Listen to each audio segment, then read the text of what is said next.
And we're rolling. Howdy everyone, it's Tech Lewis back at it again with another video. So I just realized I have to make this entire video in one take, no editing at all, because I just got this new laptop. I'm on a new setup, and my preferred editing software of choice has not been installed yet, so that's fun.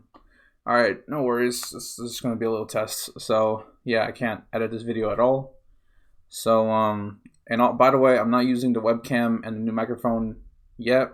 Unfortunately, it hasn't come yet, and I'm tired of waiting for it to come. So yeah, I really wanted to make a video tonight. So let's just jump right into it like Philip DeFranco.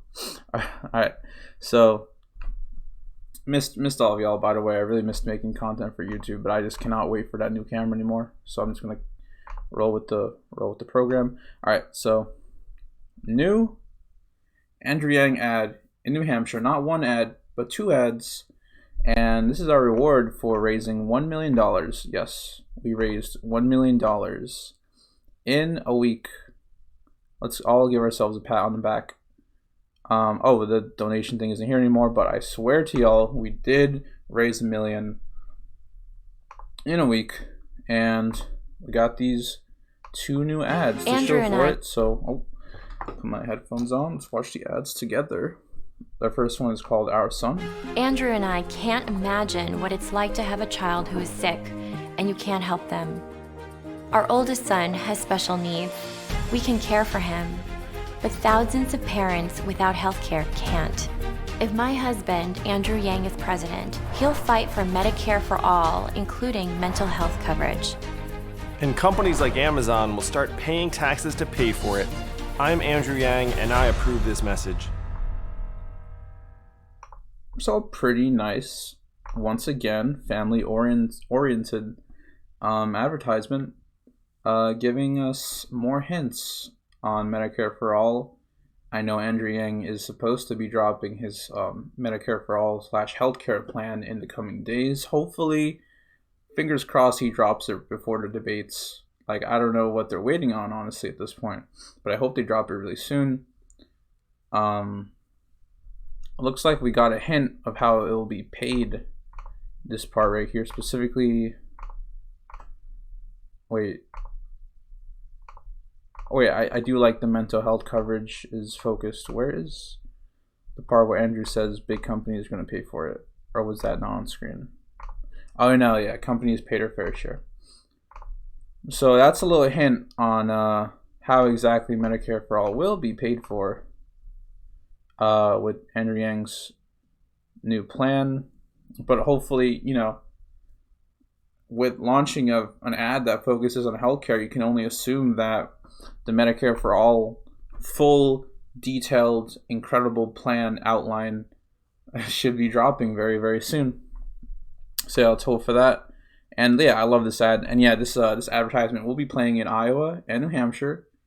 And that's our reward and our gift to the campaign for raising $1 million in a week. So let's go. All right, second ad we have here. It's called Paycheck. And it is the second ad of the two ads, of course, that will be playing in Iowa and New Hampshire. And here is the advertisement. Most Americans are living paycheck to paycheck, while the greatest technological shift in history displaces millions. I'm Andrew Yang. My nonprofit, Venture for America, helped create thousands of new jobs. I'm not a politician, I'm offering something different. A universal basic income that offers a lifeline to your family to get ahead, pay for childcare, or further your education. I'm Andrew Yang. I approve this message because it's time to end a paycheck-to-paycheck America and begin a new way forward. A new way forward. I love that Andrew Yang and the campaign are sticking with that slogan. A new way forward. So yeah, I mean, this ad is great too. It finally focuses on universal basic income, but at the same time, you know, focuses on more of what it does. And actually gives practical uses to everyone watching of what a universal basic income could do. As the trailer said, it could help people make ends meet, help pay for childcare, help pay for education, And yeah, these are all uses, and I really love the ending where Yang says he wants to like bring an end to paycheck America, and that's exactly what a universal basic income would do. And of course, we have the mentions of automation being the greatest threat, and yeah, really good stills and like videos used for commercial. I think it's really good. Of course, name drop, and of course, mentioning that Andrew Yang did have Venture for America, which did create thousands and thousands of jobs. I think this was actually in the really fancy New Way Forward advertisement, I think.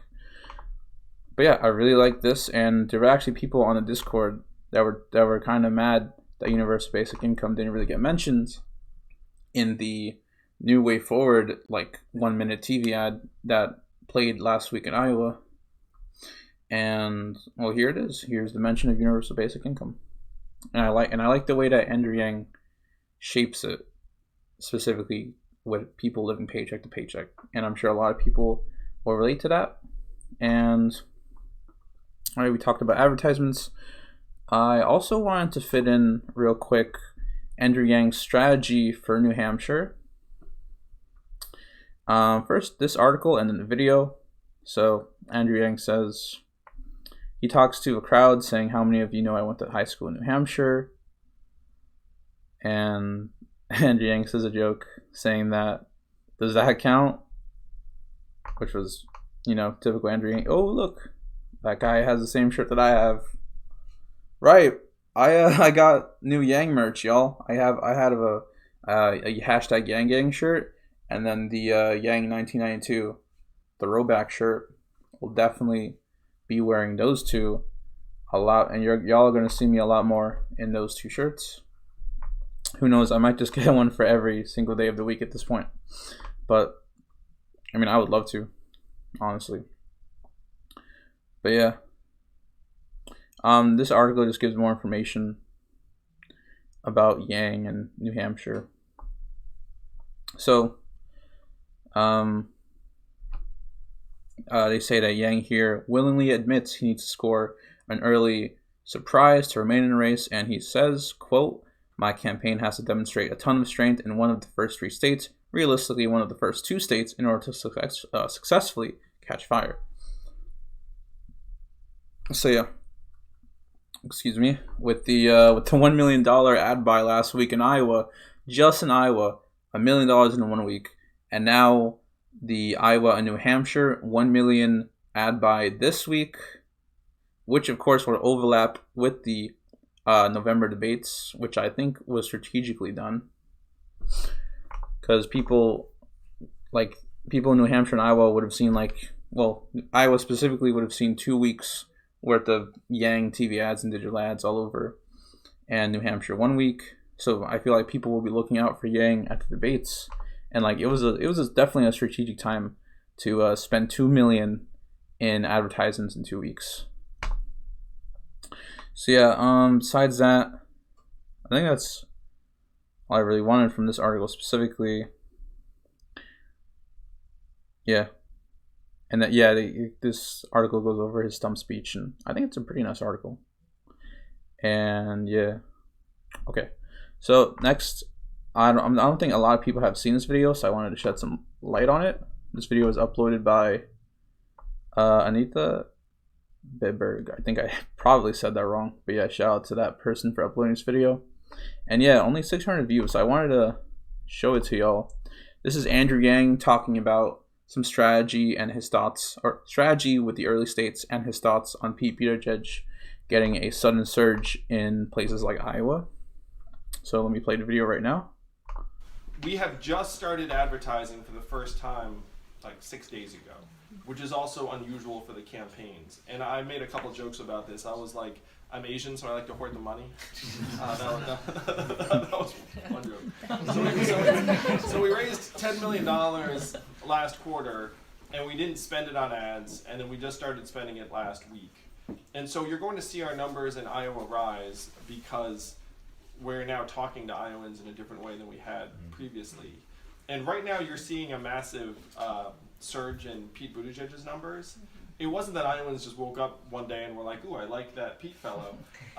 It was that Pete spent millions of dollars on paid ads starting about 5 weeks ago, and then that stuff takes a certain period of time to start showing up in the polls. So we started last week, and then you're going to see the impact in the polls several weeks from now in Iowa. So that's going to help ensure that we make the debates in December, because we're then going to be at more than 4% in both Iowa and New Hampshire, which will both get polled multiple times. And then the next step is to try and get delegates in the early states to a point where we're still fighting when it comes to Super Tuesday here in California and Texas and North Carolina and some other states that are really, really good for us. So if you look around at the map, aside from New Hampshire, we're strong in Nevada, in part because it's got a higher density of Asians, and Asians like me for some reason. But also Nevada's ground zero for the automation of jobs. Like, where if you look at their industries, it's hospitality and retail and call centers and transportation. Number one in the entire country for proportion of jobs that are going to be lost to automation, and they're already feeling it. MGM already fired hundreds of bartenders and replaced them with robot bartenders. It turns out tourists like the robot bartenders. And MGM's like, did the math and was like, oh, I'll get paid back within 6 years, and that's a pretty good deal. So Nevada, we're unusually strong, and California, we're unusually strong. We outpolled Kamala Harris in one poll here in California. So the goal is to do well enough in Iowa, New Hampshire, Nevada, South Carolina, so we're playing come Super Tuesday, and then we can get delegates all over the place. This is a very fragmented field, and the fragmented field is also good for us. If there was one very, very clear, powerful frontrunner, then it would be less achievable for us to hoover up delegates and then be a player when it comes to the convention.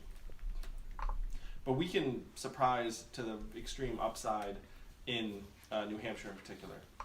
Boom. Andrew Yang says it. We can surprise on the upside in New Hampshire. So yeah. It seems like the Andrew Yang campaign definitely has their eyes on New Hampshire and Iowa. As the CBS article stated, they definitely need to make a huge, or as the CBS article stated from Yang himself, he says they need to make a huge splash and really shock the establishment in one or both of the two early states. And of course, the rest of the early states will follow, and good performances from that will lead to a very, very nice Super Tuesday for Andrew Yang. And right, I like how he talked about Pete Buttigieg and why, it's not like people suddenly love him. Like, Pete Buttigieg has, I believe, the most campaign offices in Iowa and maybe New Hampshire, definitely Iowa. And Pete Buttigieg has spent a load of money on TV ads. I would say the most, but then I forgot that Tom Steyer exists. But yeah, not to mention Pete Buttigieg has the second biggest war chest of money, right behind Bernie Sanders in this election race, of course, on the Democratic side. And yeah, Andrew Yang said it himself.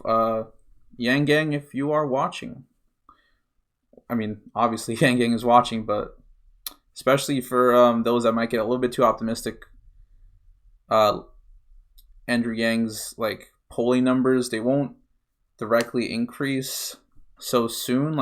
I would say wait till early December, y'all. Let's I think the real results will start to show in early December. And yeah, this was a great fireside chat overall. I haven't seen part 1 of this, but yeah, I wanted to point out part 2 specifically because Andrew Yang talked some strategy and gave his thoughts on Pete Buttigieg and his growth. And yeah, the video only has 600 views, so. Oh, and if you want to watch the full thing, I will link it in the description. But yeah, that's pretty much it for me. I can't believe I did this video in one take and I barely messed up. But yeah, this video was one take. No edits whatsoever. But yeah, thank you all so much for watching this video. If you're watching this in a day, I hope you have a good day. And if you're watching this at night, I hope you have a good night. And hopefully my camera finally comes tomorrow, sometime this weekend, and I can get back to making Andrew Yang videos on the daily. And yeah, thank you all so much for watching. I've been Detective Lewis, and I'll see y'all later. Peace. No fancy fade out because this is a one take video and I can't edit, so I'm just going to stop the video now. Alright, see y'all.